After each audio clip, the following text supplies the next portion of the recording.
All right. So, feeling good after been after. Oh, you're coming in. Your sound's a little bit wonky, Joe. Oh, is it? There you go. There you go. Good I'm morning, Joe. How you doing, brother? doing good. I said I had to sport the Fiesta hat today, man. Are we gonna do Fiesta this year?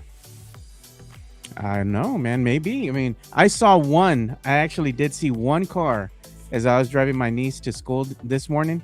Yeah, Sporting a Spurs flag already, an old one. an You see old one. an Wow. old, the old school Spurs car flags that you put on the Yeah. window.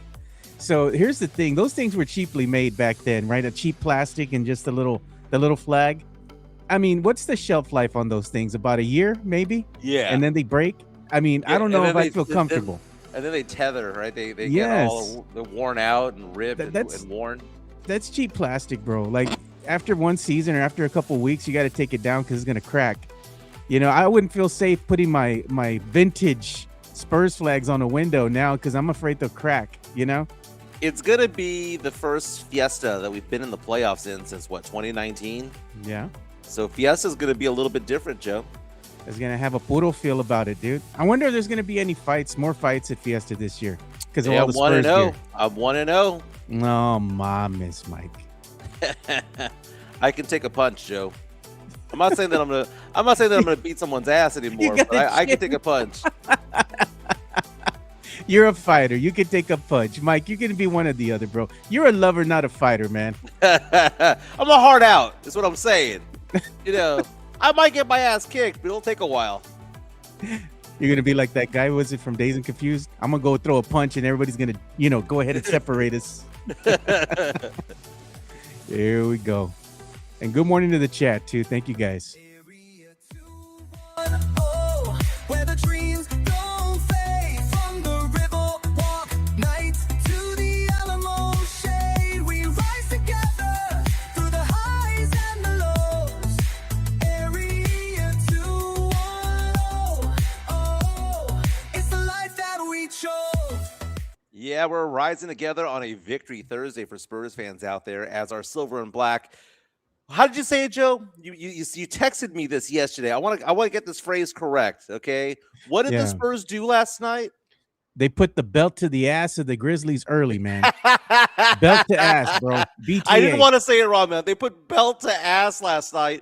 They ran another team out of their own gym. The Grizzlies got their asses handed to them. What was it? By 25 points, 123-98. The game was over in a hurry. Yeah. 3 minutes into the game, they were already up double digits. Halfway through the first quarter, up 20. It was an ass whipping of epic proportions. Wemby knocks down a three-pointer and then says, "See you guys. I'll see you on the next game." Wemby had himself a big game last night, making his case for MVP. By the way, I checked the FanDuel and DraftKings sportsbooks, Joe. Guess what? Yeah. Wemby's back at second in the MVP race when it comes to it all. Hey, Wemby. Now at Wemby, 10 to 1 odds, Joe. He went from 20 when we first started talking about it, some way down to 30 somehow, then raised right back up to 10 to 1 alongside Luka Dončić. And they're catching up to SGA. By the way, Oklahoma City lost yesterday to the Boston Celtics. We're going to get into a conversation piece involving Draymond Green. I know Spurs fans hate Draymond Green because historically he's just been that loudmouth for the Golden State Warriors. Yes, he's a future Hall of Famer. And yes, he rode the coattails of Klay Thompson and Steph Curry and Kevin Durant. I get that. He's going to be a Hall of Famer. He's also one of the best defenders in the NBA the past 15 years. But Draymond Green loves him some Wemby. Make no mistake. He hypes up Wemby even when Wemby struggles, and even when Wemby struggled last year and his rookie campaign, who was on his side, never wavering, was Draymond Green. So Draymond Green at a post-press conference last night, post-game press conference last night, was asked about Wemby making the case for him being MVP. The epic rant that Draymond Green went on was lovely. It is. Yeah, it was. It was art. It was art. It was poetry. Was what he did. What did Let's they go say? ahead and get Cinema. into this. It was cinema. Okay, so he's asked the question, what do you think about Wemby stating his case for MVP? Draymond Green, future Hall of Famer, also a podcaster himself, went on a 4-minute rant. I don't know how much we're going to play of this, but it starts with the question being asked. And look, just like Wemby answered the question, Draymond answer the question, and look how he defends Wemby when it comes to it all. Yeah, so let's go ahead and play this.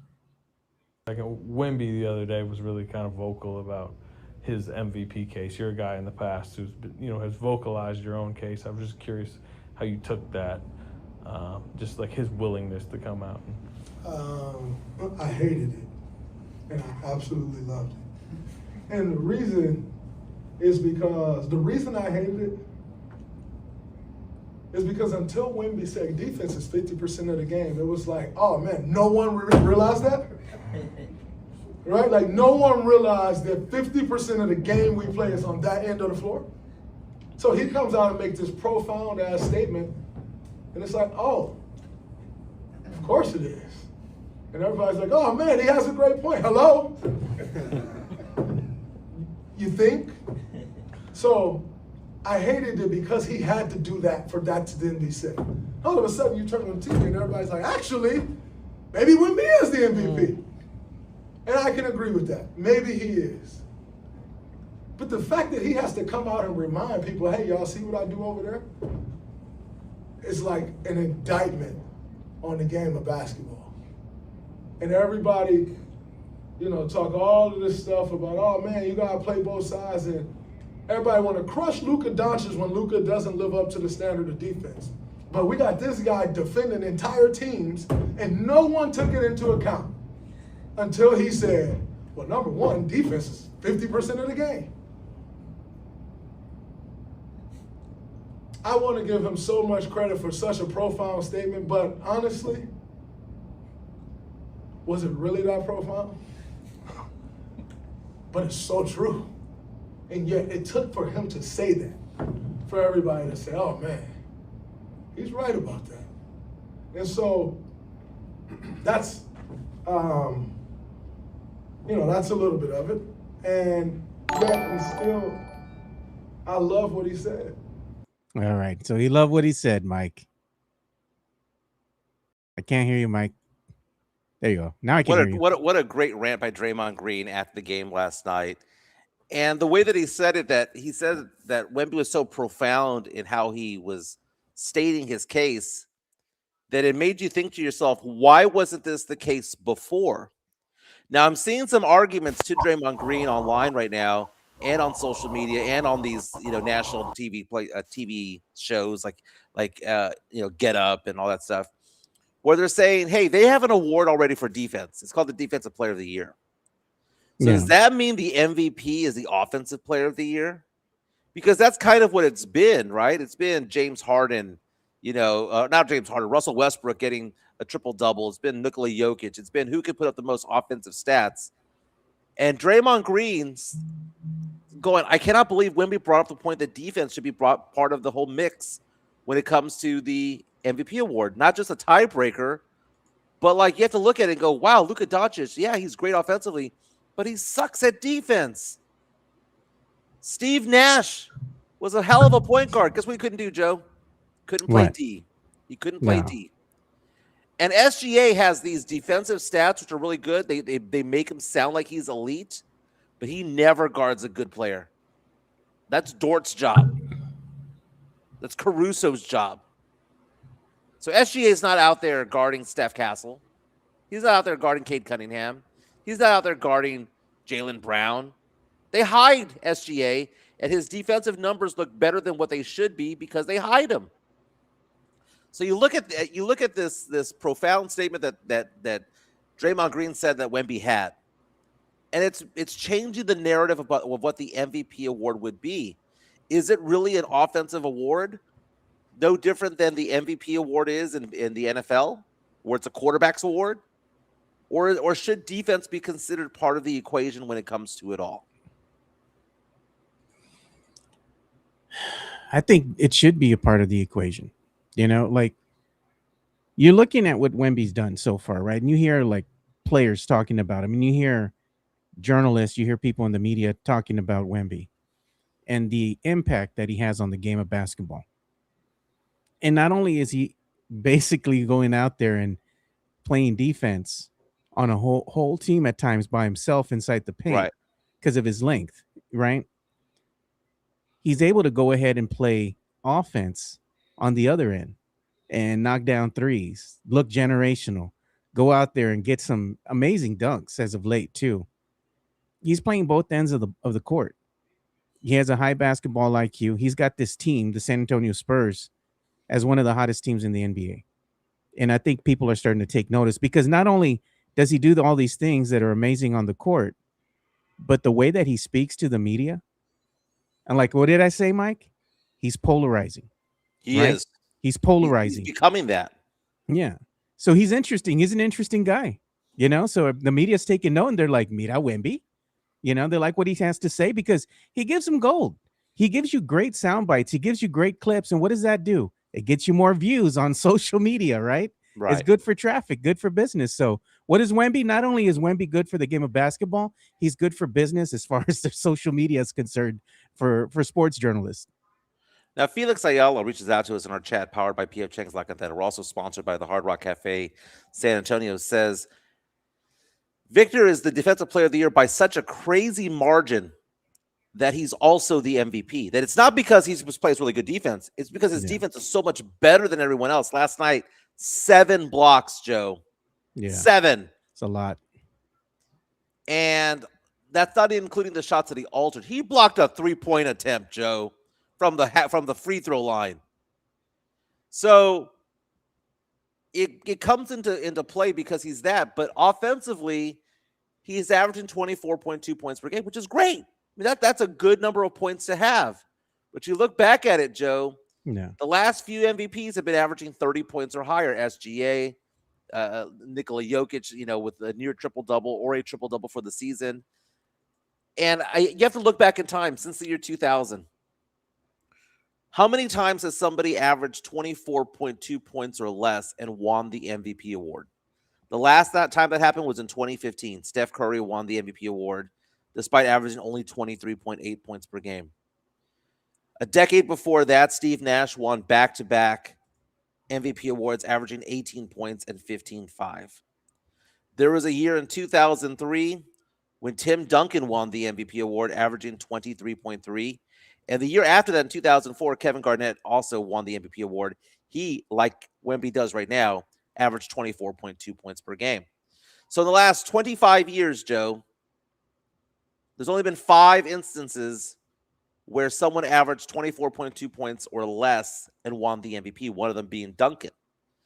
So it's not unheard of. It's not like he's Rudy Gobert, right? It's not like it's one of those things where he's just so great on defense, but he's averaging 16 points per game or 15 points per game. He's averaging 24 points per game, and his per 36 is just as high as a lot of these other guys because he doesn't play 36 minutes per game. Yeah. He's a guy that averages 29 minutes per game. Mike, he's better than Gobert because he can actually shoot the ball.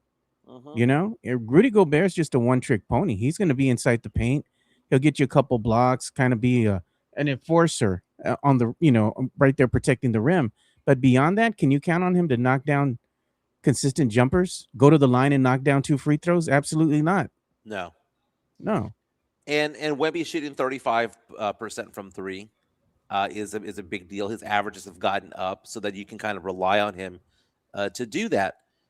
But the idea that Wemby is now lobbying for this award, he's answering questions. One thing that Wemby is not doing is he's not starting the press conference by saying, okay, here's why I'm the MVP. People are reaching out to him and asking him that question. Now, I don't know if there's ever been an MVP that had never played a playoff game.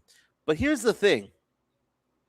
People are like, well, he's never been in a playoff game. It's a regular season award. It's a regular season award. What does that have to do with his playoff history or lack thereof? It's a regular season award for now. It's not, and it shouldn't be, Joe. You see this at the Oscars all the time, sometimes at the Grammys, where it's a Lifetime Achievement Award. They weren't the best album or the best song. That wasn't the best movie. But you know what? That person had never won it before, and we're going to give them that award anyway. Or we have fatigue, and Karl Malone's going to win the MVP when we all really know that Michael Jordan's the best player in the league. That's what could happen. But I think Wemby's changing the narrative a little bit because he is so great defensively that, on a scale of 1 through 10 offensively, he's like an 8. but defensively, scale 1 through 10, he's a 30. Yeah. You know, and that's why Jaylen Brown of the Celtics came out and said, "What?" He goes, "I'm the best two-way player in the entire NBA. That's human. That guy's an alien." Yeah. And now the odds are now 10-1 odds, creeping up the ladder. And I see these commentators saying, "Well, you know what? He's not the best player on the best team because the best team is Oklahoma City." Well, guess who lost last night? OKC. Spurs now within 2 games. So you're saying there's a chance. And if the Spurs somehow tied Oklahoma City and got the 1 seed, Yeah. it's a wrap. It's an absolute wrap. There's no argument that can be made at that point. And I don't even think an argument can be made if SGA and OKC are only a game ahead of the Spurs. They were supposed to be the 1 seed. They're the defending champions. The Spurs were supposed to be what? Somewhere between 7 and 11?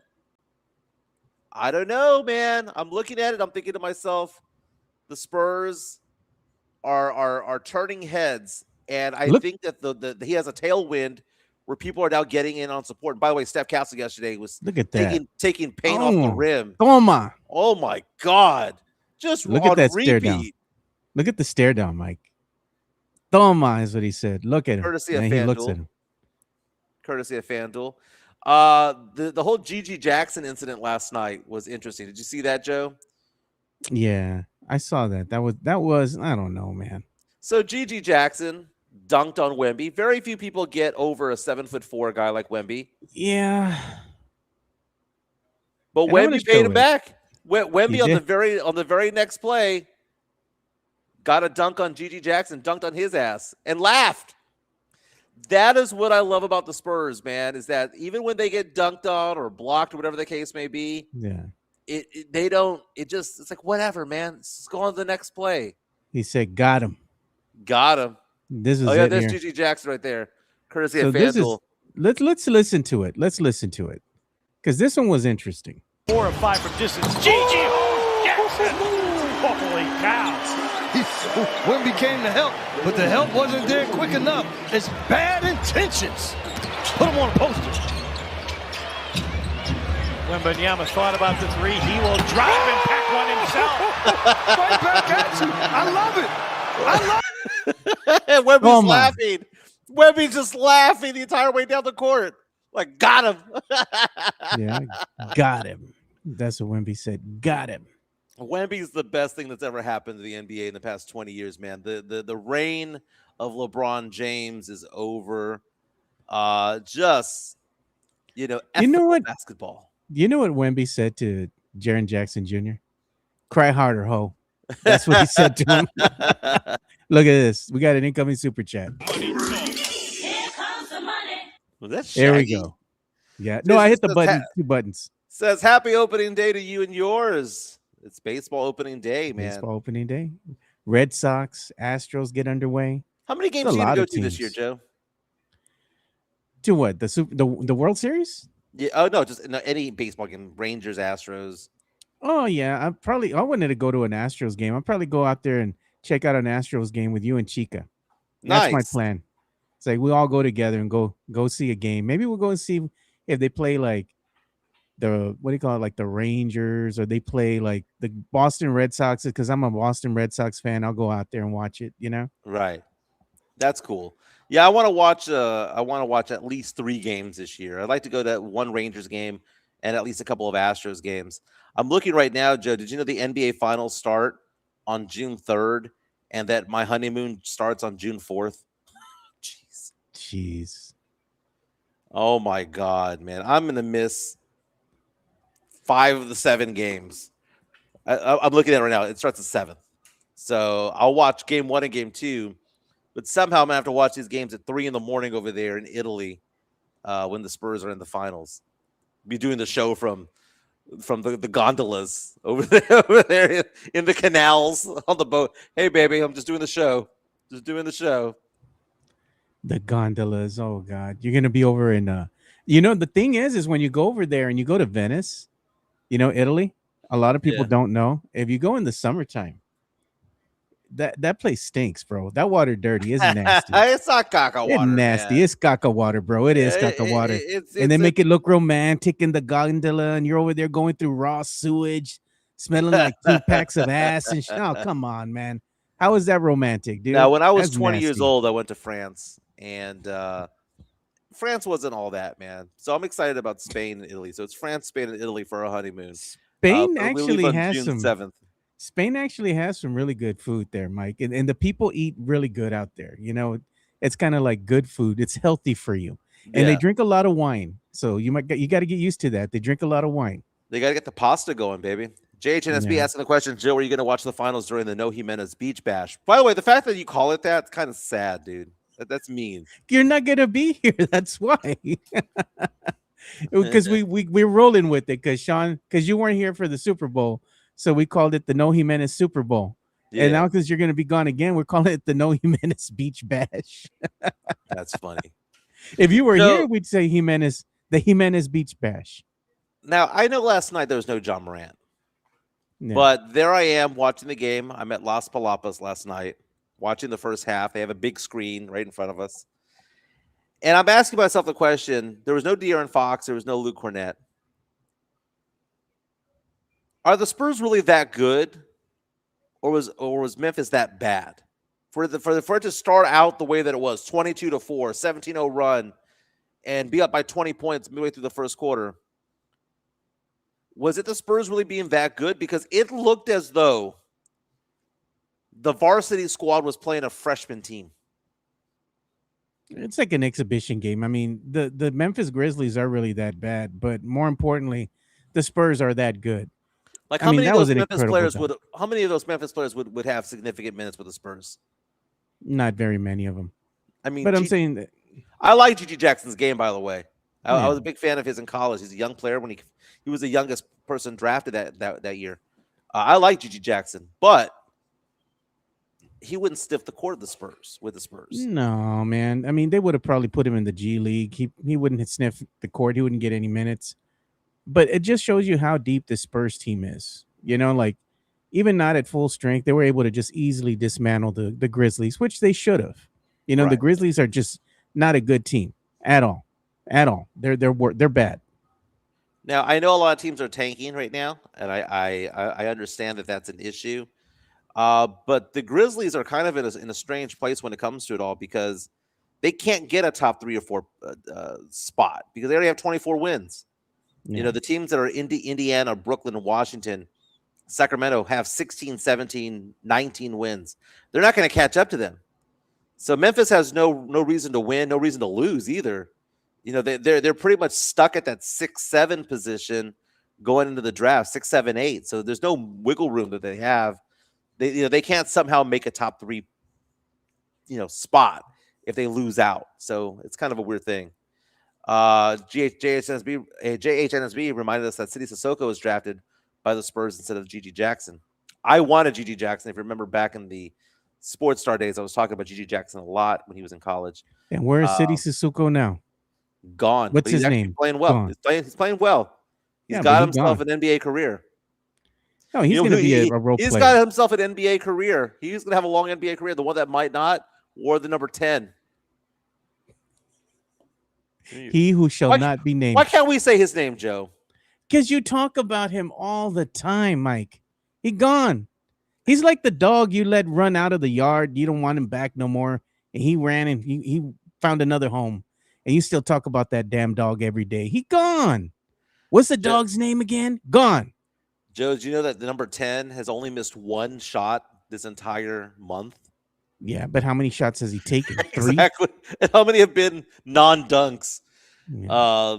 That dude is averaging about 1.5 per game the month of March. God, how bad he's fallen. His name is so long. That's what Big Sean Petey says. Myra reaches out, says it's like an X you keep talking about. It's not that it's not that it's like I want that one. It's not like that song, "Baby Come Back." Baby, come You back. could blame it all on me. I was wrong. No, it's not that. It's just like it's more of the embarrassment factor. Maybe we all have that X where people point out the fact that that you were too good for them. Like, what the hell were you doing? Oh my And it's God. not like you're wanting them back. You're like, why did I date that person? That's what number 10 is. Number 10 is, why do we fall in love with that guy? Like all the red flags were there. Oh, you know what? He can't shoot. He can't play. He can't dribble. They He can't liked him pass because very his well. hair looked like a damn raspa, dude. He looked like a snow cone. He wasn't even a starter on his college team. Oh, let's go ahead and draft him number 9. You know, No, all the bro. red flags were there, man. He was the great value version of Dennis Rodman. You know, come on, that's ghetto, Great dude. value No. version. I hear the Great TV value. version, all that Yeah, I got that one from Myra. Myra's crazy, dude. stuff. It used to be the Hill Country Fair one, right? And then people realized, well, wait a minute, Hill Country Fair is actually pretty good. Great value. And we got some incoming super chats we got to address. Let's go ahead and get this one that's coming up here. Well, it hasn't shown up yet, but it will here in a couple minutes. Very nice. No, Joe, but I was watching that game. I asked myself the question, are the Spurs really that good? And I looked at it, and just athletically, from Castle to Harper to Wemby, they are that good. And it's amazing the team that has formed together. And this is where Brian Wright gets his flowers. Brian Wright's the luckiest GM in the world, right? He's the luckiest GM in the world in the fact that he landed back-to-back lottery picks off of tanking. That ended up being Harper, Castle, and Wemby. But it's the other moves. It's the Harrison Barnes. It's the Luke Cornett. It's De'Aaron Fox. It's getting these other guys along the way that have really cemented what this team is, man, because they got the veteran leadership that they need to make this run. This is the first time ever, Joe, where we're seeing a team that hasn't been in the playoffs simply be a team that you look at and think to yourself, they have what it takes. Why not them? Oklahoma City was the youngest team in the NBA last year. They won the chip. So why not the Spurs this year? And Keldon Johnson, I'm so proud of, man. Keldon is playing the best ball he's ever played his entire career. I know he had a year where he averaged over 20 points per game, but he's playing a hell of a season this year. Coming in, you can count on him, man. 14 points every time. Every time. 14, 20 points. Lerma coming stepping up to you like he's some type of G, bro. Come on. Look at the super chat that came in from Lerma. Money talk. Thank you, He Matt, says- for the $5 super chat. He says, Mike, I'm gonna have to go Will Smith at the Oscars on you when you keep Sohan's name out. Oh! Out he your says, mouth. Keep Sohan's name out your effing mouth. Oh, he wants the chocolate. He paid for the chocolate. We pay for the chancla. He gets the chancla for you.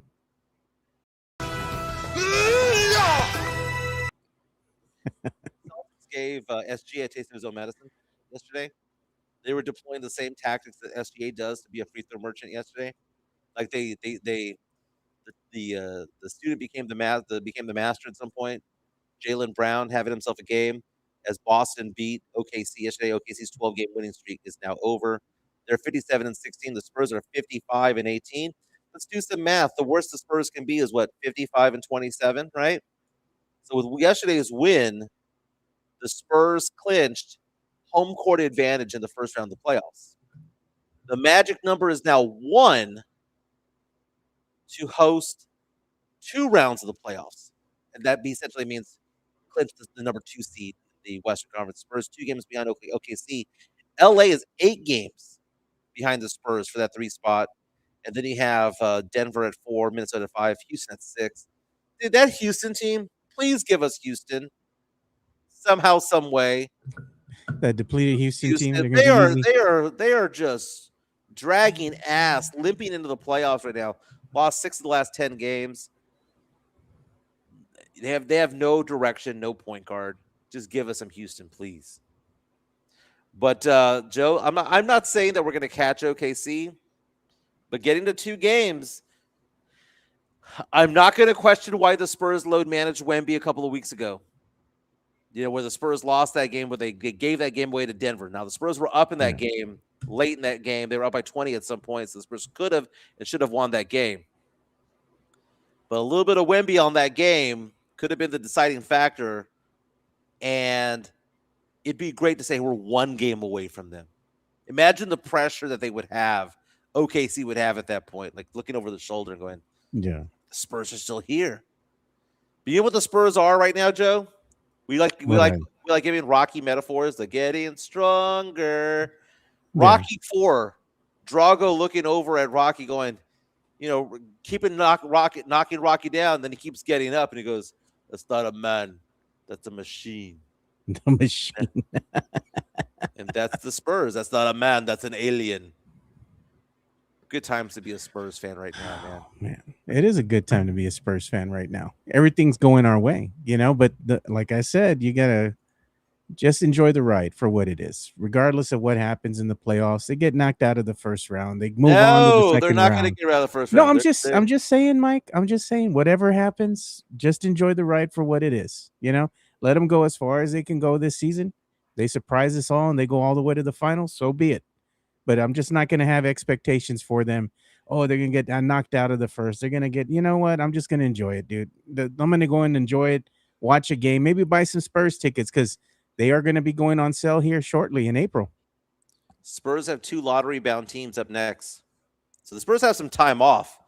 Off today, off tomorrow. So they've got 2 full days of rest.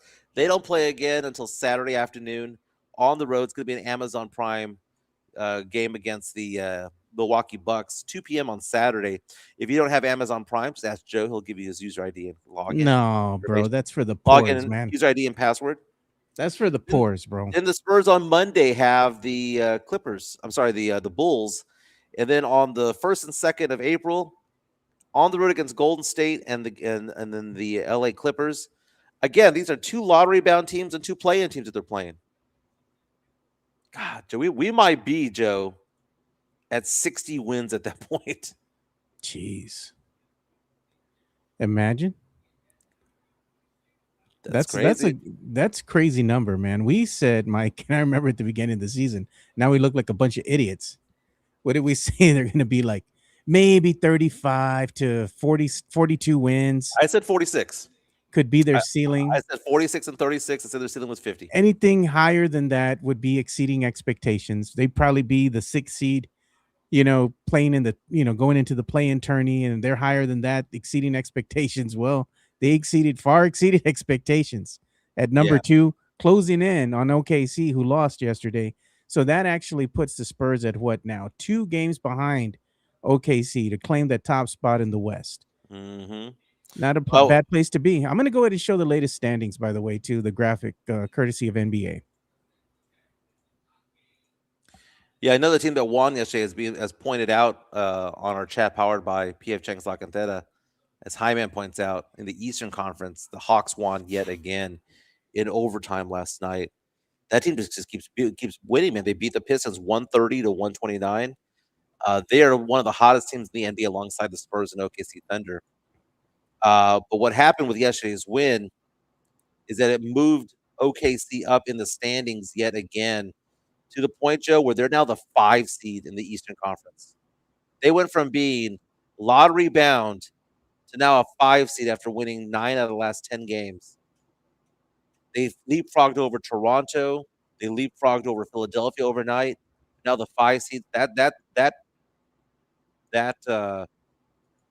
pick that we're going to get from Atlanta as far as a swap is concerned is going to be now in the 20s when it's all said and done, more than likely. But we'll look at the standings right now. OKC number 1 at 57 and 16 record. Spurs just 2 games behind, and then it's a big drop down to the Lakers, who are 10 games behind OKC at 47 and 26. You see, it's still bunched up there. Number 3, 4, 5, and 6 still for position. Denver plays the Spurs twice, and they play Oklahoma City twice down the stretch. So they have the hardest of the schedules. They could fall easily down to the 6th spot when it's all said and done. Phoenix, I don't think they have it in them, Joe, to make a run for that 6th spot. I think we're pretty locked into it all. I think we're locked into all the spots. We know who the play-in teams are going to be. It's going to be the first play-in game. Well, actually, we don't know what's going to be with the Clippers and the Portland Trailblazers. That number 8 and 9 is in flux. But we're looking at it right now. We know the 6 teams that are going to be in the playoffs top 6 in the Western Conference. Phoenix ain't going to catch him. Clippers aren't going to catch him. So it's just who's going to be the 3 spot. It's looking more and more like the Lakers, man. The Lakers had won 9 in a row before losing their last game. Denver has a really, really tough schedule. Minnesota beat Houston in a dramatic game. Houston's just rudderless right now. Joe, it's stacking up right now where it's a 3-team race for the Western Conference supremacy when it's all said and done. It used to be like, man, any of these 6 teams could get it. But no, dude, Houston's not going to do any damage in the playoffs. Minnesota's not going to do damage in the playoffs either. And to some extent, Joe, Denver's not healthy enough to make any damage in the playoffs. And the Lakers are fool's gold, man. They're number 3 right now, but the problem with them is they're just not a deep team. Beyond Luka and LeBron, they don't have enough weapons to contend with another team for 7 games. They're gonna just run out of gas. They need Luka and LeBron and LaRavia and Austin Reeves just go off. Hashimura, you know, I mean, they've got some good players, and in any given game they can win, but can they win 4 out of 7 against Spurs? 4 out of 7 against OKC. I saw these podcasters that are part of, like, you know how we're part of Spurs Twitter. It's like Lakers Twitter the other day, and they were feeling themselves. You know, they were like, "Man, we've won 9 in a row. You know, are we afraid of the Rockets? No. Are we afraid of the Nuggets? No. Are we afraid of T-Wolves? No. Are we afraid of the Spurs?" And they all went, "Yeah." Yeah. They're like, "Okay, yeah. That team's got us." You know, we're not built for that roster right there. We're not afraid of the other guys, but the Spurs, no. But isn't that a Spurs way to, like, crap all over LeBron James? Yeah. Wouldn't that be the greatest thing? Wouldn't that be the great storybook ending of LeBron James? He might play next year. I don't know. He shouldn't. But let's say this is last season. Wouldn't it be just perfect for him to go out, the nail in the coffin to be Wemby shuts down LeBron? Retires his ass. LeBron plays his last game at the Frost Bank Center, the same place where he cramped up during the NBA Finals and couldn't go on. And then the AC doesn't work again. Make it happen. Let's just do it again. We got some incoming super chats we got to address before they get buried. Money talk. Here comes the money. Incoming from Mario Cavazos, $4.99. Appreciate you, sir. Thank you so much. Yeah, he says, never thought this would be hard to answer. At this point, what is the team's weakness? I'm not seeing one. The only weakness is experience in the playoffs for a lot of their big players. You know, Wemby, Castle, Harper, Keldon, Vassell have never played a playoff game. Yeah, you were reading Sam Salinas, so we have to give him some love. Oh, Sam Salinas. I'm sorry. Sam Salinas, you were reading his super chat. Sorry and you were about talking about, thank you again for the $4.99 super chat, Sam. He says, never thought this would be hard to answer at this point. What is the team's weakness? I'm not seeing one. You know what the team's weakness is? It's going to be how well are they going to play in that half-court set. That's their weakness, because in order to take away or to level the playing field, right, against the Spurs have speed, youth, athleticism. They got guys that can create their own shot. The one thing that the Spurs kind of have trouble with is when you put them into a half-court set and they can't go ahead and use their explosiveness, right? So you go ahead and make them a jump shooting team. You force them to make jump shots because you're playing zone. And then they're going to have trouble breaking the zone because maybe their shots aren't falling. They're out of rhythm. You're closing off their passing lanes. You're not letting them play a lot of ISO ball. They can't really pass the ball around the perimeter because they're being guarded. They're going to have to make adjustments. Somebody's going to have to step at that point. The only way that you can combat the zone is you got to start knocking down your shots or going to the free throw line. You got to get the ball to Wemby. Get him the ball to Wemby inside the paint. Let him draw the defenders in, and somebody will go ahead and be open because the spacing's going to be there for them. But you have to learn how to adjust. And I think that's their weakness right now, is that right now they're looking great in this regular season, but when teams really start to press them in that half-court set, you can see that they have a little bit of trouble with that. And my biggest fear is they go through a drought, 5 minutes, 6 minutes. In the NBA playoffs, that's a recipe for disaster. I just hope that they've learned from their mistakes and they're poised to go ahead and make a deep playoff run. I like what you had to say there. I don't agree with all of it, though, because the idea that it has to go to a half-court set because that's just the way the NBA playoffs are done, It slows the game down. It slows the game down for teams that are slow. Yes. Like I look at teams in the past, whether they've been the Clippers back in the day or the 7 seconds or less Suns, that still pushed up tempo during the offensive setups, right? They were so fast that the other teams couldn't keep up when it comes to it all. I don't see how Castle and Harper and Fox are going to be broken down into half-court setups. I don't see it because they're too fast. They're You too take strong. away their spacing. Well, but they're too They fast. can't dunk if they don't have the ball, Mike. But they're too fast. The game doesn't change that much. I mean, I know like in the NFL, the game changes because it gets cold and you have to run the ball and stuff like that. The dynamics don't change. I look at the Spurs team. What makes it different, though, and this is why I'm optimistic that the Spurs style of play can continue in the postseason the way it does in the regular season. The Spurs aren't just fast. We know that they're fast. We know Harper, Castle, and Fox and Wemby are fast. But when it comes to those guards and Keldon and Vassell, they're also strong. Like Castle is a tank. Keldon Johnson is like Miley Cyrus coming in like a wrecking ball. This isn't like scrawny fast guys. This isn't Reed Shepherd coming around the corner where you can just like muscle up. Try to muscle up Harper. Try to muscle up Castle. You can't move them. They are fast tanks out there. They're not just these scrawny players that, we're just going to push them around. Wemby's the one that you could potentially move around. But guess what? He's been dealing with it all year. I think that it's going to be a lot of run and gun during the playoffs. I don't think that half-court set's going to be as much of a problem. And even if you played zone, the way that you play zone is you make some threes, right? But beyond that, Joe, you're going to play zone? If Wemby doesn't have a dedicated person on him, he's just going to meander his way through the lane. And that's the one place you don't want to have Wemby is in the lane. But the Spurs right now are looking good. Just stay healthy. Knocking on wood again. Just stay healthy. And they're not afraid of Oklahoma City. That's the thing.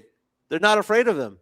Yeah, we do have some incoming super chats. Oh, yeah, Mario Cavazos was one of them. We have Caps. Caps 210. Thank you so much for your super chat. We appreciate you. He says, can y'all watch Rob Parker hating on FS1 when he went off on Wemby?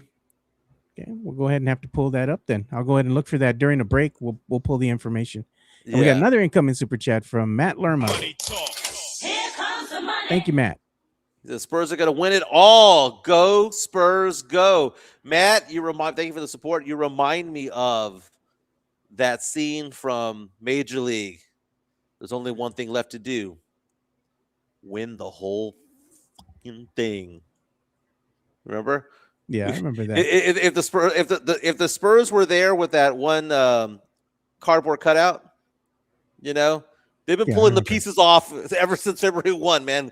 Game after game after game. We have a super chat from Mario Cavazos that I didn't read earlier. Let me go back. When my screen refreshed. Money Talks, baby. Back. Mario Cavazos. Oh, yeah. Okay. Money Talks. Was this the one? Yeah, my page refreshed, and I had accidentally read Sam's first. Says a year ago, it was talk as to who the Spurs were possibly going to draft with a top pick. Now, my friends, those days are over. Pull up into Spurs. Thank you so much, Mario, for the support. Isn't that weird that the Spurs reloaded over the course of the last 3 years? And it's not just talent. They brought up the fact that the Spurs have 3 McDonald's All-Americans over there. They do. Like Castle, Harper, and Fox. And you throw in Wemby, this generational guy, this defensive juggernaut.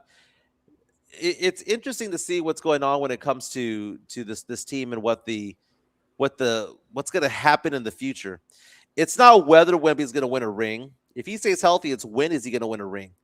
And can it be as early as this year? And where does this register among the great Spurs teams? I had that debate with you yesterday at the end of the show. And I had that debate with my mom last night. We were at Las Palapas watching the Spurs play, and they're up by 20 points halfway through the first quarter. Yeah. And I told her, I said, this seems better than the 2014 Spurs. No, they're not. If the 2014 Spurs got on the basketball court, and our 2026 Spurs got on the Yeah. basketball court, and they were able to play each other, this 2026 team would win in 5. Gentlemen's sweep. You think so? It would win in 5. And she goes, "Oh no, that team had Duncan." I was like, "No, they had 30-some-odd-year-old Duncan. They didn't have Prime Duncan. Duncan. They didn't even have Prime Parker. That Or 2014 team, Ginobili? it didn't have Prime. The third highest scoring person was Marco Bellinelli. No, you know who was a real fourth catalyst for highest that scoring. team was the one Yeah. that propelled them to go ahead and win that championship in 2014 against the Heat. The X factor for the Spurs was the Deuce, Kawhi Leonard, man. Without him, I don't know if they would have dispatched the Heat as He was easily starting because to elevate. the Heat did not have an answer for Kawhi. They were throwing everything they could at Kawhi. They just couldn't. They didn't have an answer. They just couldn't guard him. Kawhi was going off. Kawhi was having a great game. Great two-way player, getting steals. He was turning defense into offense for the Spurs, and not only that, but the Spurs were clicking, firing on all cylinders. Mike, they weren't the fastest or the most athletic, but they were the best team out there in the NBA Finals. They were a well-oiled machine, like you like to say, Mike. Yeah. Well, by the way, I like this comment Jason Garcia made. He says that we have to go back and read the super chat from Matt Lerma, because anytime he does a super chat, Joe, he wants you to read it in the Matt Lerma voice. Oh So, no, Joe, we gotta go. that We costs got extra. no. I think we got to do it once, man. No, that costs extra. Joe, come on, Joe, do it for me. The last What one. is he saying? He didn't say. The Spurs are gonna win it all. Go Spurs, go. We got to hear that in your Matt Lerma voice, Joe. Where did he put it? I don't see it. No, the $5 super chat that Matt Lerma had a few minutes ago. The Spurs are gonna win it all. Go Spurs, go. We just want to hear you say that in a Matt Lerma voice, Joe. No, Joe, come on, man. that's Don't $10. disappoint us. I'll do it then. I'll do it. So what do you want me to rate? Go Spurs, go. The Spurs are going to win it all. Go Spurs, go. I'm looking for it right now. Okay, here we go. There it is. All right, you ready? Here we go. Yeah. This is from Matt Lerma, or for Matt Lerma. Spurs are gonna win it all. Go Spurs, go. I'm still here, Don. Keep my name off your effing mouth. Oh my God, the Matt Lerma voice. Everybody still loves the Matt Lerma voice. That's so funny. We got to bring that back for the playoffs, man. Okay, so Mario Cavazza says that's why they got to pass the ball 7 times before they took a shot like last night. Okay, that reminds me of the movie Hoosiers. Yeah. I saw Hoosiers the other night for the first time in like 10 years. And I was in Miami with Chica. Chica had already gone to bed, so I'm just kind of flipping through TV. Normally I go to watch Dateline before I go to bed, or I watch some true crime before going to bed, Forensic Files, something like that. But they didn't. That cable system that they had there only had 30 channels, and none of it was true crime. So I stumbled upon the movie Hoosiers, and I watched the last hour of the game, and I gotta say that movie sucks. Hoosiers? It sucked in the 80s. It sucks now. The whole thing about you gotta pass the ball 4 times, irrespective if you're wide open underneath the basket, is stupid coaching, Joe. Oh my God. That is arrogant, narcissistic coaching that Gene Hackman's character had, and the whole thing about the father of the kid that was a drunk and all that stuff. I felt no emotion towards him. I was like, oh well, he's just a drunk, dude. I mean, that's drunks do what drunks do. That movie was overrated, man. And then they get to the championship game, and was it Jimmy Chitwood? That was his name, the star player.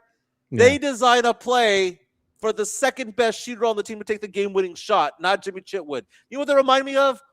Pop benching Tim Duncan on the Ray Allen 3-point shot in Miami. Like I don't know. Playing defense, maybe you have the best defensive player you've ever had in this team ever. Maybe that all NBA defensive player. You maybe want him in the game. Maybe to rebound. He's 7 feet tall. Yeah. That's what it reminded me of. I was like, oh my God, now I'm pissed off at Pop again. Hoosier sucks, dude. The whole thing sucks. The whole thing. Tony Ornella saying, Joe is like Joe Pesci. Am I a clown? Do I entertain you? Am I here to entertain you? Oh, we got a hater in the chat today, Mike. It's funny. Oh, we did. That's how we know we made it. You know you made it when you get your haters. And this hater is saying, "Go jogging, idiots." Well, Oh, we're okay. getting stronger. We're both actually losing 25 weight. pounds So lighter. you 2 know years, what? baby. Cry harder, ho. Cry ho. harder. Cry harder. Go get 2,640 subscribers. See what Yeah. happens. See what happens. We don't block the haters. We let them I'll talk, be man. I'll be at Crunch Fitness tonight, Joe, getting my weights on. I'm excited. Mhm. Get some Oh, go get Crunch Fitness and then go get the crunchy tacos thereafter. Now Chica made me some good. man, don't Chica made me the Chica made me the chicken salad, dude, which is really good. And then she has me eating chicken and rice and white rice for lunch. So she made daddy some meals. Is what she did. Super chat coming in from Drew Show. Yeah, thank you, Drew Show. Drew Show, official bank of the Area 210. Appreciate you, Drew, for the $5 super chat. He says, Joe, Mike just jinxed the scene with a 2014 team take. See what happens when you don't buy Mike a guisada taco when he asks? Hot take, Gremlin. The hot take gremlin. I like that. I like it. You know what? My favorite thing is we have these people who come out and say, I only say things for clicks. Yeah. What does that mean? Nah, I don't know. Like Twitter clicks count towards something? I don't get it. Like the whole situation about that racist woman at the Spurs game, asking the question how all these crazy Hispanic fans over here, how can they afford it? And I pointed out that yeah, she's shady and she's a jackass and all that stuff, but so is the person who actually videotaped it over her shoulder. Why are you looking at someone else's text, even if it's even if it's a big font? That doesn't give you the right to look at someone's text. Mike, when you pull out your camera in a Doesn't give you big the right. public space, anybody can see what you're doing. Anybody. It's fair game Anybody at that can, point. but guess what? You be an effing adult and don't look. Nobody's and like even- that though, Mike. Well, you know what? It says more about them and society and the people who think that it's okay than it does about me. I'm sorry if I'm more refined, dude. I'm sorry if I'm more of a gentleman. I'm sorry if I respect people's space and privacy. The whole idea of, well, you're in the public. You know what? Are in the public. The whole you're in the public means, does that mean that if a woman bends over because they're in public, I can just take a photo? Is that what that means? They're in public. They bent over in public. No. There are certain respect factors that are there. But you're Just forgetting. mind your own effing You're business, is what I'm forgetting where saying. you're at, Mike. You're at a Spurs game. It doesn't change. Doesn't matter if it's a concert. If you're at a concert, doesn't then matter. you can grab someone's ass because you're in a concert. People, You know why? people Because are that going happened to at do a concert this. that I was at Fiesta, and the guy got his ass kicked by me. Oh my God, dude. 2005 Fiesta, baby, 20 years ago. We'll celebrate this year. You're looking at my screen. Yeah, Joe. Okay, so let's say that you're texting somebody at the Spurs game, and you see somebody behind you going. Let me zoom in to see what you're texting. That you'd be okay with it? I'm at a public place, man. If I'm bringing out my phone, your phone that you're holding up to yourself. if I'm holding the phone up, Mike, it's not just for me. Everyone can see it. No, if the woman was like this, Joe, Bro, she was like this. She was How not old was like she? this. How old She was was she, not Mike? like this. Who gives a shit? And she's old You- because everyone she has to pick up her phone to see it. She has it far away from her because she can't see close up, and she's texting. And why And is somebody saw it. videotaping? Why is some jackass Public domain. videotaping it? It's not Public domain, bro. It's Public not domain. Then you know what, Joe? The public domain is woman bends over. She's in public. Take a photo. Public domain. Mike. It's the same concept, Joe. It's the exact same concept. Why is one not different than the other? It's the same concept, Joe, right? God, man. You know what? Mike's over here. If you drop your wallet, I can then just grab the money and take it out because, well, shit, it's public domain. It hit the ground. No. Respect people's space. Was she a jackass? Is she a racist? Yes. But the person who videotaped it is just as much of a jackass, maybe even more because they were publicly a jackass where she was being a jackass in private. Oh my God, Mike. Let's keep it moving. Get off the soapbox. Let's keep it Capsule moving. 10 says font size don't matter. It's true. Yeah, Mike defending old Karens. He's saying racist lives matter. Let's move on. Racist lives matter. That's what you're saying, bro. That's the message. Do you care about about March Madness, Joe? I do. I mean, Texas is playing, bro. Okay, let's talk about March Madness on the other side. Let's give some love to our good friends over at Hard Rock Cafe San Antonio. They have that great bar area there. They hosted us about a few weeks ago when it came to our podcast party. The great bar area overlooks the Riverwalk. Good for date night. The weather's nice, Joe. We're now officially in spring. Let's give some love to our good friends at Hard Rock Cafe San Antonio. The Hard Rock Cafe San Antonio is Riverwalk dining at its best. With great scenic views along with its amazing collection of rock memorabilia, there is something for everyone. Enjoy happy hour weekdays from 3 p.m. to 6 p.m. with $8 and $10 appetizers, $5 domestic drafts, and $6 craft import drafts at the bar only. Try some of the Hard Rock Cafe's legendary steak burgers, or my personal favorite, such as the grilled salmon or baby back ribs. Make sure to visit the third level and enjoy the DJ as you take in the city skyline. The Hard Rock Cafe is a proud sponsor of the Area 210 podcast. Very nice. Do a fantastic job. Thank you so much for hosting our event. We're going to have another one in April, more than likely, when it comes to the NFL draft, which is going to be on a Thursday night. Fake Killer comes out and says, if she wasn't doing anything bad, it wouldn't have gone viral, Mike. Well, okay, let's take those words there. If she wasn't doing anything bad, wouldn't that mean that the person spying on her would be doing something bad? Because, again, if it was innocuous, if it was nothing, if she was typing in there her grocery list, if she was typing in there something to her husband or whatnot, that was just simple. The person doing this over her shoulder, zooming in, would be considered what? An asshole. But he's an effing hero because he caught something racist. That's hypocritical. That's what I'm talking about. That's hypocritical.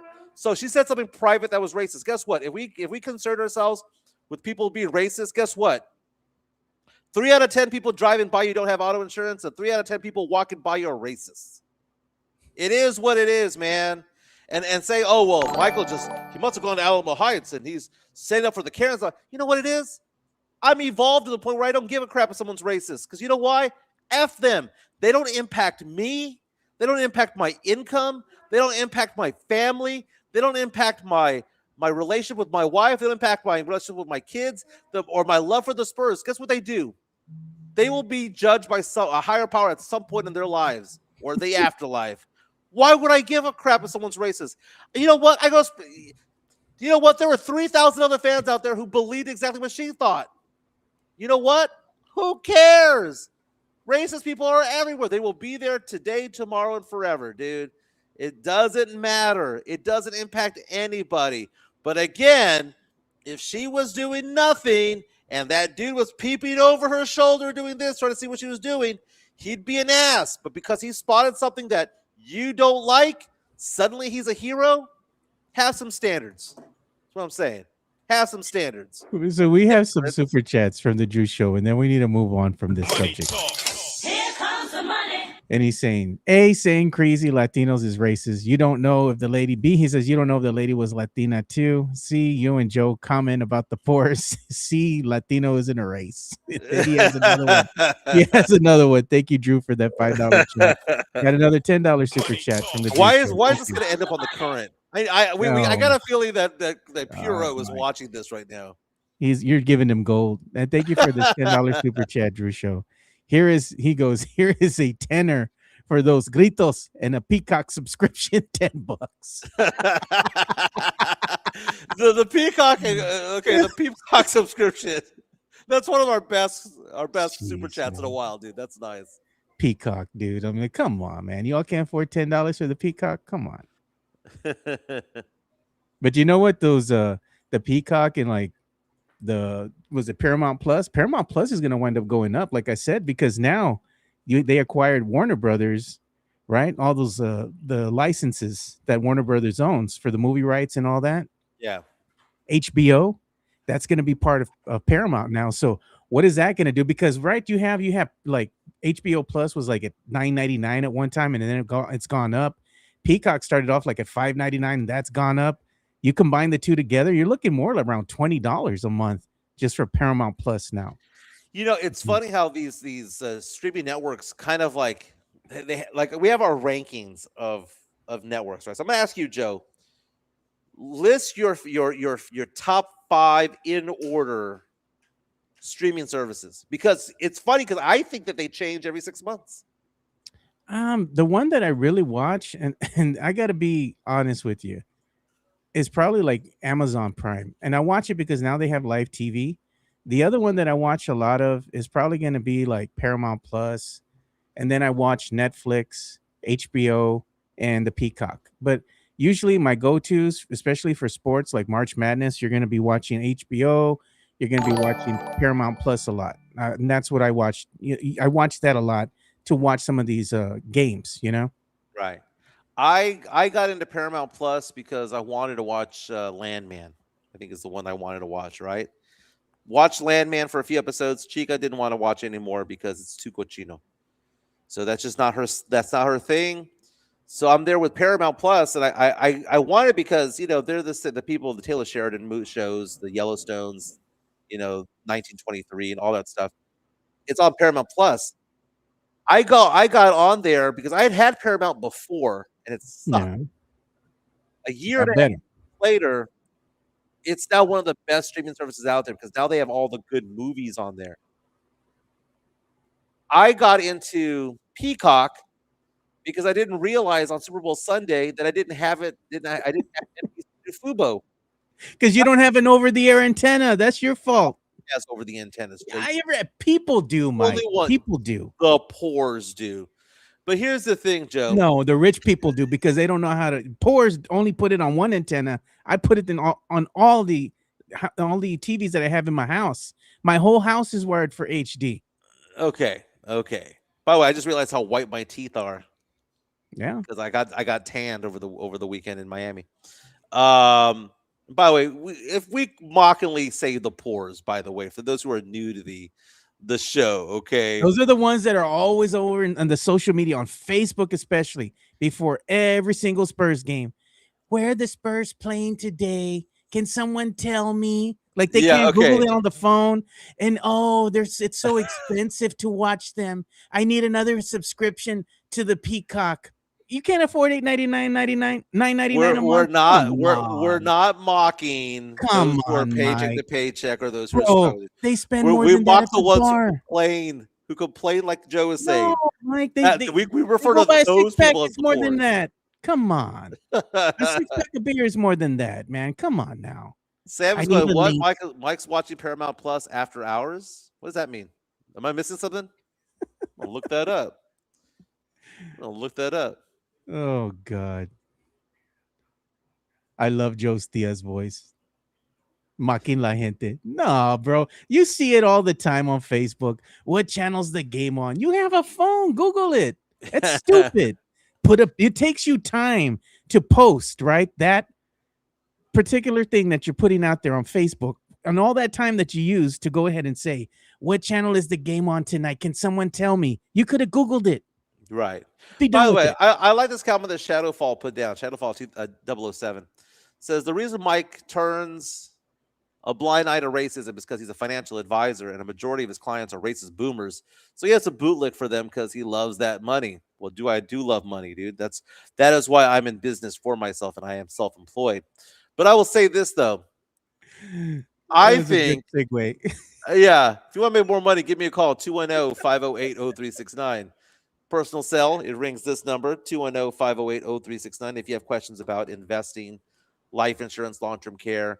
Last night yesterday I was in San Antonio. I had 5 client meetings in San Antonio yesterday.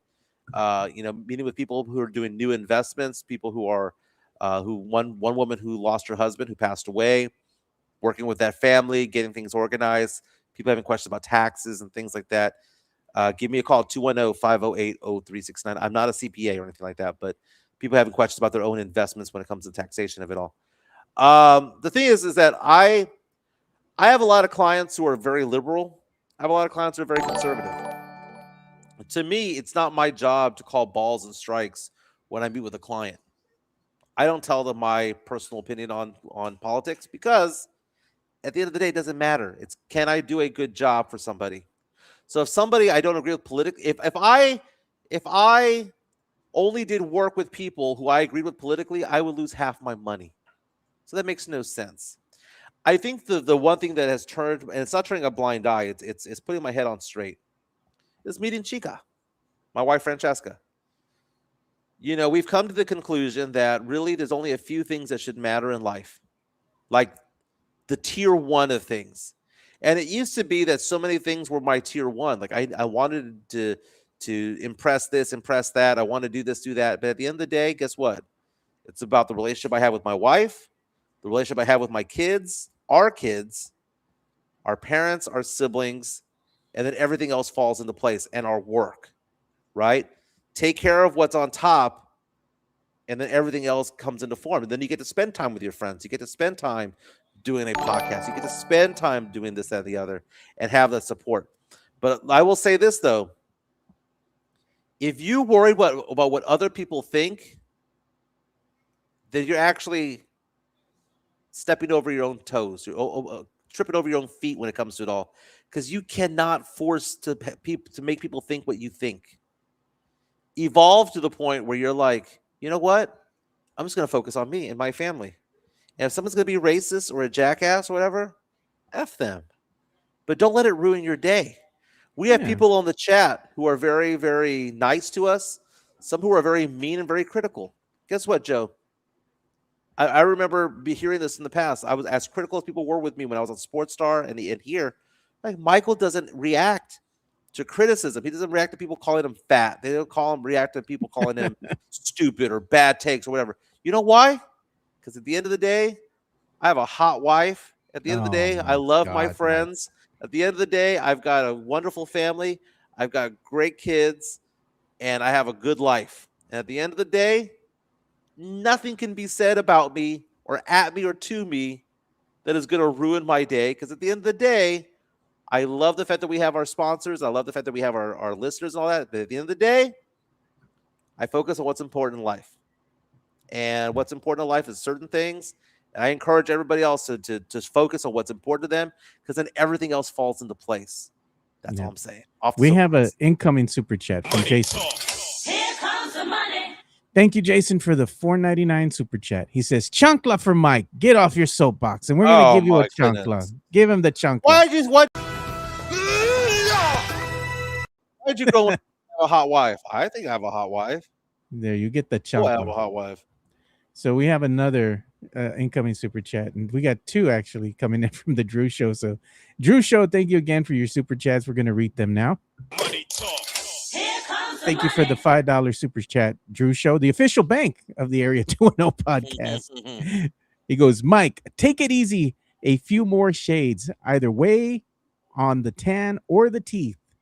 You're looking like a Ross on Friends. Soon to be Peacock / HBO Max." And he got another one coming in too. Thank you, Drew Show. Here comes the money. Says, "You owe me 2 gritos now." The Sitco guy. Yes. Drew Oh, Show. yeah. Play the The Sitco guy. barking dog in the background. Yeah, the Sitco. That's the guy that plays. That's wanting to fight everyone. We're gonna. Oh, me pegan toda la pura verga. Me trepan a la verga. Mira.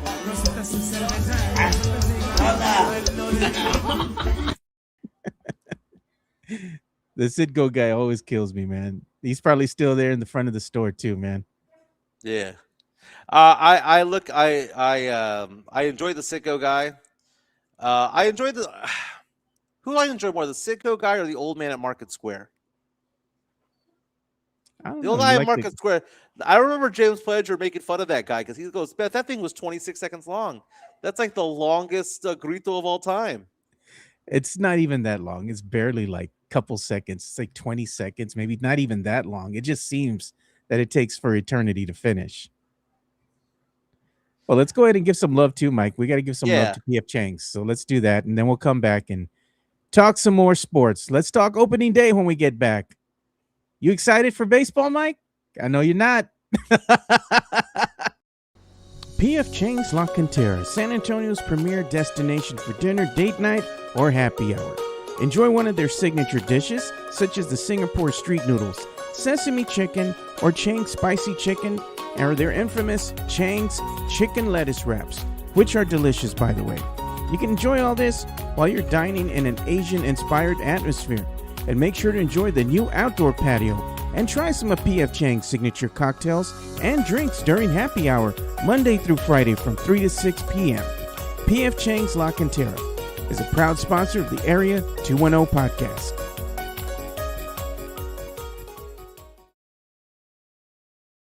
Craft cocktails collection over there at P.F. Chang's La Cantera, lychee martini, jade margarita. They've got the mule. They've got some very good drinks out there. I was talking about P.F. Chang's to a client of mine yesterday who did mention that she likes going to P.F. Chang's pretty frequently and was like, who's this Sean guy you keep talking about? I'm like, well, Sean's one of my best friends. Sean is also one of the big wigs over at P.F. Chang's La Cantera. He helps co-host the show from time to time when I can't make it on vacation or whatnot.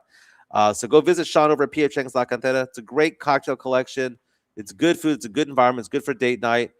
Or if you want to just take a break, man. You know, wifey wants to take you to the mall, La Cantera. Say, babe, after 2 hours, can we just make our way to P.F. Chang's, get a cocktail, get some apps, go do something, go tell them the Area 210 podcast sent you over there. Joe, my thing about baseball is there's no salary cap. Okay? There's no salary cap. And I just clicked on an article right here from CBS Sports. I know nothing about baseball anymore. I used to know everything about baseball from the years 1985 when I was 8 years old watching Ryan Sandberg, Leon Durham, Keith Moreland, Greg Maddux, the Hawk, Andre Dawson. Why I still remember the Cubs lineup, I don't know. Leon Durham was at first. Leon Durham was at first. It was Ryan Sandberg at second. It was Sean Dunston at third. You had Moreland at Sean Dunston at short, Moreland at third. Jody Davis was catch. Why I still remember this, I don't know. Going on to becoming a Rangers fan and all that. I fell off baseball about 10 years ago, though I do love going to Astros and Rangers games, when I'm there. I know nothing about it, but I know this. I know who spends money. So I'm looking at the odds of who's going to win the World Series this year, Joe. Oh. Without looking at it, I'm going to bet the best odds to win. I haven't looked at this yet, Joe. I just clicked on it. I'm going to say the Dodgers. And then I'm going to say the Yankees are 2. And then I'm going to say the Red Sox are 3. And then I'll say, I don't know, the Giants are 4. Okay. Number 1 odds to win the World Series, the Dodgers at 2-1 odds. Yay! What do you mean? The team that spends more than everybody combined has the best odds to win the World Series? No crap. The Yankees are number 2. Look at Joe. I'm so smart. Yankees, God. Mariners, Mets, New York, 13-1 odds. And then the Philly, and the Red Sox. So I got 4 out of the 5. Yeah. It's stupid. I like the Red Sox. Without looking, the teams with the worst odds are going to be Milwaukee, Rangers, Kansas City, the A's, wherever they play, Sacramento. Now I think they play in Sacramento. I'm going to say the Devil Rays and the Marlins. Worst odds are, I'm wrong. Well, the Marlins are one of the worst ones. The Angels, Cardinals, White Sox, Rockies, and Nationals. I don't know, man. It's just baseball, dude. Let me go ahead and fix this thing real quick. The audio change. There we are. Everything's back to normal now. So one of the things I was going to talk about here is talk about opening day for one. But, you have this slate of great games coming up, right? And everybody's always looking to see your favorite team is playing. Me, I like the Boston Red Sox. They tip off at 4:10 p.m. And, of course, everybody here in Texas, they like to see their Texas Rangers. That's going to tip off at 4:15 p.m. And then the Astros, Mike. God, man. I never thought I'd do this, Mike. I might have to be an Astros fan. They're going to be my Sancha team this season, right? Well, who's your main squeeze when it comes to baseball? Boston Red Sox. Boston Red Sox are my main team. It was a great looking hat, dude. That's the best looking hat in all of sports. Is the Boston Red Sox blue with the red lettering and the white outline on the B. Yeah. Classic look, dude. Classic look. Dude. I love it, dude. I've been a Boston Red Sox fan since I was a kid. Now I'm going to have a Sancha team, and that's going to be the Astros. They're going to kick off at 4:10 p.m. I have to be an Astros fan this season because Myra made me. Nice. She made me be an Astros fan. Women So weaken I'm the like, all legs right. and change your mind, Joe. Okay, so here's the thing. I'm gonna choose as my fandom because Joe. Chica put forth the effort, man. She's gone with me to see the Spurs game in Houston. She took me to Miami for my birthday to watch the Spurs, right? Yeah. She asked, she goes, I'll be a diehard Spurs fan. I'll go to the games. You got to cheer for my Astros, is what she said. So I will. So because Chica says that I need to adopt the Astros, I'm going to adopt the Astros as my team this year for the baseball season, right? Yeah. My Sancho team will be the Padres because they're affiliated. Correct me if I'm wrong with the Missions, right? So you have Fernando Tatis Jr. and all that. So very, very, very nice. Yeah. So we got some pictures that are being sent to us via the media share. So we're going to address these real quick as well because you all send us stuff. We're going to be gracious enough to show it. So this is going to be courtesy of Tex-Mex Frank. And if you haven't followed Tex-Mex Frank, make sure you go and follow him. And this is what he's putting up there on the X. He says, "Good morning, amigos and amigas." And I like that. It's the alien thing. It's kind of his thing that he's been doing lately. And you see where it says speed limit X'd out, 55 wins. We're on our way to 55 wins, Mike. And then we got another one. This one, I believe, was by Jason Garcia. And he put this. Joe, I'm going to need you to fly solo for about a minute or so. I got a phone call I need to take real fast, man. I apologize. All right. That's no problem. I'll go ahead and bounce you out real quick. We'll hide Mike for a couple of seconds here so he can go ahead and take his call. But what were we talking about? How many players can you name on the Boston Red Sox? No mames con eso. What is it with women in baseball? Some women like baseball. That's pretty cool, man. I think it's cool when women love sports. Yes, I've been to New York. Yes, I've been there several games. Don't play with me. Speaking of AI, did you all pour some out for Sora? Oh my God. I heard about that. They're going to shut down. They're shuttering their doors here over at Sora. I heard about that. If you know, you know. It's an AI platform that is going to be no more, sadly. But what else do you all want to talk about, man? Besides just, opening day here. Do y'all have any traditions for opening day? Do you all like take off of work, or what is it that you all do to watch your favorite teams play? Because opening day games, sometimes they're kind of early, and that's what we're seeing right now. These are like midday games. So people are normally at work. Like me, I'm going to be at work. I'm still going to have to probably have both games on at the same time because I'll be watching, of course, the Boston Red Sox on the big screen that's right above my desk. But also on the smaller screen, I'll probably have the Astros game going on too. So I'll be watching that. But do y'all have any traditions, anything that y'all do for opening day? If you do, put them in the chat here. We'll put them up on the screen. Just let us know. But Spurs tickets, that's another thing that we're going to talk about real quick. The Spurs tickets are going to be going on sale to the general public. I know that they've already been available or made available to season ticket holders. And I've been hearing through the grapevine that these tickets are not cheap. So if you're going to buy Spurs tickets, expect to pay a premium. I'd say in the neighborhood of anywhere between $250 to $300, maybe even more. And these are going to be probably just for the upper level. They're not talking about sitting in the lower bowl. Those are probably going to be a lot more. But just be warned, it's going to be the pricing that everybody hates that Ticketmaster goes through now. Where if the demand is high, they go ahead and increase the ticket price. So unfortunately, ticket prices for these games are going to be quite high, which means there's going to be a lot of opportunities for some Spurs watch parties to be had. I've already seen a lot of flyers, and I see a lot of businesses around town hosting watch parties. I think that's probably going to be a move for a lot of fans. I'm thinking that the Rock over at La Cantera, the Spurs practice facility out there, will probably have some watch parties themselves during the playoffs, especially for the away games. So that's another big hit for the fans. But we'll have to get together, man, and figure out what we're going to do. Where are we going to watch these games when they hit the road? Because it'd be cool to hang out with everybody. So we'll have to coordinate a time and a place. Maybe we go and watch it together at Little Woodrow's, or where do you all want to go and watch these Spurs games? If you have a neighborhood sports bar maybe in mind, something like that. Or maybe over at the Hard Rock. The only thing is that the parking. And I get that. So we'll have to think about that one, man. especially as the playoffs near. Where are we going to watch these away games, or even some of the home games? Because I can't afford to go ahead and have every single pay for every single playoff game. That's going to be quite expensive. Oh, look at they're headed to Pluckers. I like Pluckers at Alone Ranch. I've been there. And look at this. It says Cincinnati and a Spurs fan. Awesome. And it says, Joe, have you heard any rumblings about who's going to broadcast the Spurs next year? Actually, the league has already addressed this, and everybody doesn't seem to understand what's going on. So everybody's looking at FanDuel, and you're seeing your normal, guys that call the game, which is going to be Sean Elliott. You have Jacob Toby on there.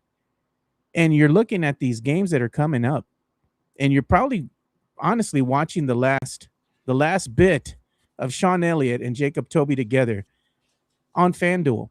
And the reason behind that is next year they're going to be moving away from FanDuel.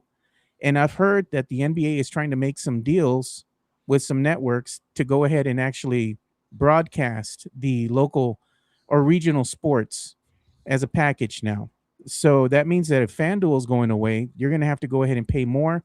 I know they can't do it directly on like Amazon or anything like that because they already have a licensing agreement with them to go ahead and show the games. So more than likely, it's going to be either another platform. I know that they've been talking with DAZN and all that. So we're going to see what the NBA decides to do because they're trying to sell this as an entire package and they're trying to include more teams. So expect to pay more of a premium to watch your San Antonio Spurs play basketball. The platform, though, that's yet to be discussed or even like teased about yet. I know that the last time was DAZN, but enjoy the last couple games that you have with both Sean Elliott and Jacob Toby, because more than likely, I doubt if they'll be back again next season. I'm just saying. That is awful, Joe, because I like Jacob Toby. He does a fantastic job. Does a fantastic job. Joe, kind of like James Brown with all of his costume changes. I made a costume change, Joe. The Astros. Chica and I bought these jerseys last time we went to an Astros game. So here I am in my Jeremy Pena jersey. Am I wearing an undershirt on that jersey? No, I'm not. You don't need to wear undershirts here because you're not like the NBA where you have to move up the arms. Apologize for the phone call, by the way. We're in the middle of selling a property, and we were getting phone calls about that. So when the bank calls and says, "Hey, by the way, we're closing on property. You need to answer the damn phone." I had to answer the damn phone, so I apologize for that. So no big deal. Everything's going swimmingly when it comes to it all.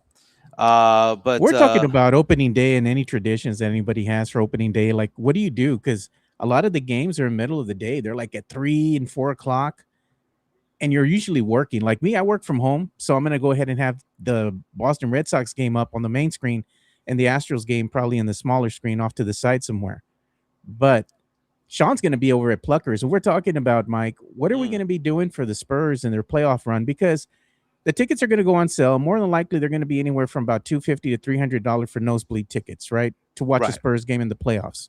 Now, not everyone can afford that, including myself. I can't go and pay $300 for each ticket every single game. Like that adds up to quite a bit.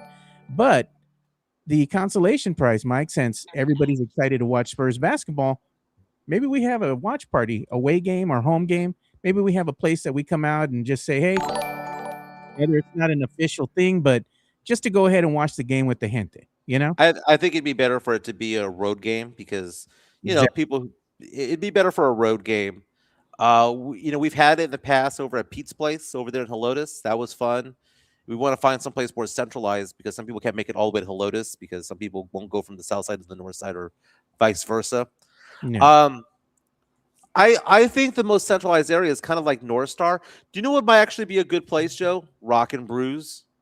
Yeah. Over there off of 10 and 1604. That's not a bad place. But I mean, I don't know. I have to go and take a look at it. But I know that there's a lot of little venues that they have around town that have like a nice outdoor area. Pete's place was one of them, but that one's way out there in Lotus. Little Woodrow's is another one that's nice and open over here off of Culebra and 1604. But it's also again, it's a little weather dependent also. Hopefully the weather's. And the thing is, how hot is it going to be? Preferably, we'd want a venue inside just to go ahead and take the elements out of the equation. But we'll take a look. We do have some incoming super chats. Money talk. And there's $1.99 from Jason Garcia. Chancla again from Mike wearing that jersey. Because Jason is a Boston Red Sox fan, just like me. I have been an Astros fan for about 7 minutes. Yeah, I know. I know. I spent a lot of money on this one too. Yeah. Chica made you become an Astros Look fan. at that tan right there, Joe. Look at that tan. Oh, God. We got another incoming super chat. Money talk. Thank you, Drew Show, the official bank of the Area 210. He says, stuff in your face with kolaches and cold beer in Astros Park is a rite of passage in Houston. If you know, you know. It's fun going to games, man. But did I ever tell you that our first date with me and Chica was at an Astros game? And beyond all that, she makes fun of me because of what I did at the Astros game. Red flag. I threw a red flag up when we went to the game. The red flag was basically I drank a bad beer. Oh. She's drinking a Michelada, and I'm over here drinking, one of those raspberry beers. I'll show her. I'm looking for the photo right now, Joe. But she gives me crap about that. She goes, I should never have dated you after that. Because you drank a bad beer? Well, I drank a beer that was like, I don't know. I mean, it's not like a seltzer, but it may as well have been. Yeah. I know it's gross, Joe. That's What do you nasty. go? What do you get when you go to the games out there? Whether it be you're a Red Sox fan. Have you ever been to Fenway? I have, get just a stale hot dog and a cold beer is good, just a regular old beer. Usually you can get your like Budweiser products out there, Modelo's, stuff like that. I'm not gonna drink no Bud Light, bro. So no, I'm good. But a stale hot dog and a beer is a good day, man. You don't want to eat too much out there because then you're gonna miss a lot of the game because you're gonna have to stand in line and go to the bathroom and wait in the line, and then by the time you come back, what happened? What did I miss? So it's like you got to watch your intake when you're at the game, man. I know everybody likes to go out there and just slam them down. I'm not that kind of guy. I like to go out there and have like maybe 1 or 2 beers, but I like to enjoy the game, enjoy the scenery and all that's out there. Pay attention to what's going on. Joe, I'm sending you on the media share right now. Ugh, Bush Light, no sir, man. That's nasty, dude. Caca water. Joe, let me send you. I sent you a photo on the media share. Tell me if you got it. All right, it'll be coming through here. This was Takes a Tika couple and I minutes. on our There it first date, and she makes fun of this picture to Oh, this okay. day because of what I was drinking on our Jeez, first bro. date. That's Our not a first date, we manly had drink. we had known each other over the phone for a month and a half before we met, and I had a business trip to Houston, so we Bud met up Light there. Seltzer, flavor burst, wild. Was it no black cherry? Black cherry flavor burst seltzer on our No, first my date. God, While she's dude. drinking a Modelo Michelada. She's drinking more of a man beer than you are, Mike. What's up with that, dude? And you know what the funny thing about our seats, Joe? No. Our seats were handicap only seats. Jeez, bro. We were That's sitting up even with all the worse. people on the wheelchairs because I bought my tickets incorrectly online. I didn't know that it was just it's a wheelchair accessible. So I thought to myself, oh, they just have ramps. No, that was for those in wheelchairs. They gave us folding chairs. They put us out with the wheelchair people. Oh my God, dude.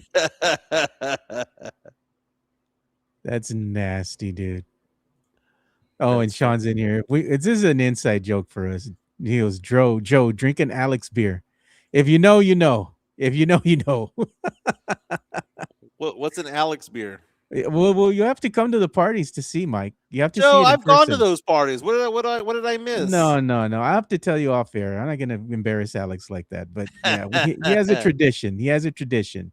And I'll tell you about it. But you got to go to the party so you can see, like, right when the parties, when we're deciding to finally say, you know what, let's kind of bring things to an end, start winding down. Alex has a tradition that he does, and I'll tell you off air. I'm missing a lot between the Alex beer, Yeah. Karaoke, the jackhammer dance, Yeah. and all. I'm apparently missing a lot. You're out of the circle right now. You need to get back into the circle. I'm out of the circle. You need to get back into the circle. Joe, if you move out to Conroe, it's gonna be the funniest thing ever, man. We'll be doing it from the 936. 936. The Area 936 podcast. God, man. Alex right, is Mike. offline, Joe. Yeah. Yeah, we don't want to embarrass my boy like that. Like he's still waiting. Like Mario Cavazos, I'm still waiting to Alex to invite me over to Hey one of his man, parties. Mario and Imelda are good people. To Alex, give them the invite. Alex and Jen, they're good people, good friends. You know what? We should have an Area 210 beach party with Jimenez. No Jimenez Beach Bash. We should do one with you, Mike. I agree with that. But we have to go ahead and plan that out. Maybe what we're gonna do, Corpus, Whitecap Beach, because if you do Galveston, that's caca water, dude. You go to Rockford and you do the Blue Wave Beach out there, that's caca water. They have more ecolite content in those beaches than they do at the Whitecap Beach. Yeah, but then you also have the thing going on when it comes to Padre National Seashore had all those needles wash up shore, Yeah. like from Mexico. You know, all the thrown away needles from like Dude, hospitals and whatnot. There's so much stuff in there, man. You either that or what are you gonna do? Mustang Island over there by Padre Island. I mean, Yeah. or not Padre, but Port Aransas, you know. So it's like, I don't know, dude. We'll have to figure that one out. We have to have at least a family-friendly beach. Most definitely, brother. Yeah. Well, We'll I have to bring let them you in. go. I'm getting Malachi Beach is what Mario's saying. Yeah. Yeah. But anyway, we'll have an event in April for the draft. We'll have an event in May for the playoffs, the NBA playoffs. Come hang out with us, man. It's gonna be good times, Yeah. dude. It's gonna be good fun. times. Everyone have a fantastic day. Thank you so much to PF Chang's Like That and Hard Rock Cafe San Antonio for sponsoring today's show. Thank you for all the super chats. Don't forget to visit and get credit card services from the bank, the official bank of the Area 210 podcast, The Drew Show. Thank you so much for being part of our show as well. We'll be back tomorrow. Go Spurs, go, baby. Yeah. We'll see you boys tomorrow. We're out. Peace.